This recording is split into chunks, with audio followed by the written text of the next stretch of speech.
Hi ಎಲ್ಲರಿಗೂ and welcome back. ಇವತ್ತು ತೋರಿಸ್ತಾ ಇರೋ ಈ ರೆಸಿಪಿಗೆ ಏನು ಹೆಸರಿಡೋದು ಅಂತ ನನಗಂತೂ ಗೊತ್ತಿಲ್ಲ.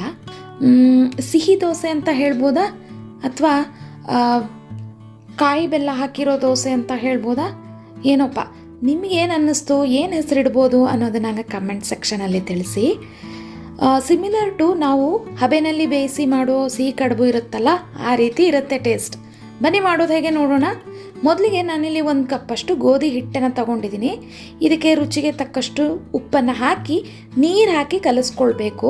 ಅಂದರೆ ನೀವು ಈಗ ಗೋಧಿ ದೋಸೆ ಮಾಡೋದಕ್ಕೆ ಹಿಟ್ಟು ಕಲಿಸ್ಕೊಳ್ತೀರಲ್ಲ, ಸೇಮ್ ಅದೇ ರೀತಿ ಗೋಧಿ ಹಿಟ್ಟನ್ನು ನೀವು ಕಲಿಸ್ಕೊಳ್ಬೇಕು. ಒಂದು ಚೂರು ಗಂಟಿಲ್ಲದೆ ಇರೋ ಹಾಗೆ ನೀವು ಕಲಿಸ್ಕೊಳ್ಳಿ. ನೀರು ಸ್ವಲ್ಪ ಸ್ವಲ್ಪನೇ ಹಾಕ್ಕೊಂಡು ಕಲಿಸ್ಕೊಂಡ್ರೆ ನಿಮಗೆ ಅಂದಾಜು ಗೊತ್ತಾಗುತ್ತೆ.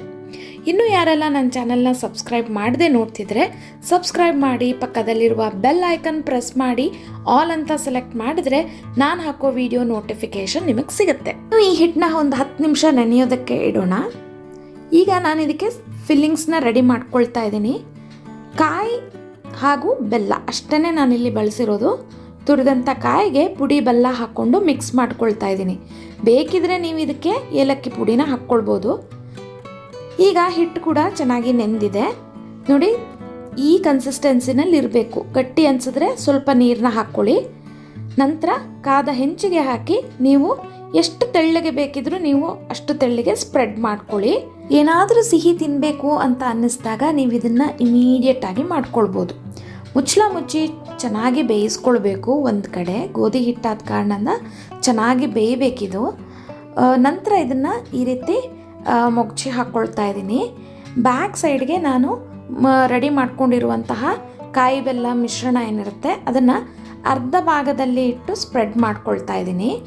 ಈ ರೀತಿ ಸ್ಪ್ರೆಡ್ ಮಾಡ್ಕೊಂಡ್ಮೇಲೆ ನೋಡಿ, ಈ ರೀತಿ ಅರ್ಧನ ಮಡಿಸ್ಕೊಳ್ಬೇಕಾಗತ್ತೆ. ಅಂದರೆ ನೀವು ಕಡುಬಿಗೆಲ್ಲ ಮಡಿಸ್ತೀರಲ್ಲ, ಆ ರೀತಿ ಮಡಿಸಿ ಸೈಡಲ್ಲಿ ಈ ರೀತಿ ಪ್ರೆಸ್ ಮಾಡಿದ್ರೆ ಅದು ಕ್ಲೀನಾಗಿ ಕ್ಲೋಸ್ ಆಗುತ್ತೆ. ಅಂದರೆ ಈ ಕಾಯಿ ಬೆಲ್ಲ ಮಿಶ್ರಣ ಹೊರಗಡೆ ಬರೋದಿಲ್ಲ, ಚೆನ್ನಾಗಿ ಅಂಟ್ಕೊಳ್ಳುತ್ತೆ, ಸೀಲ್ ಆಗುತ್ತೆ.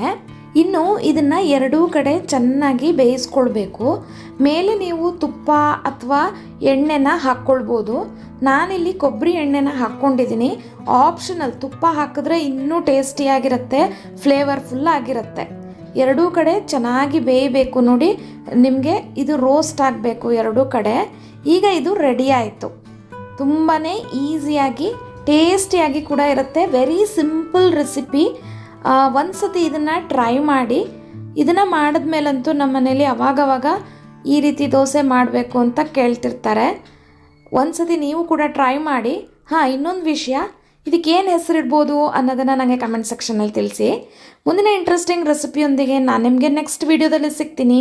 Stay tune, stay connected. Thank you for watching.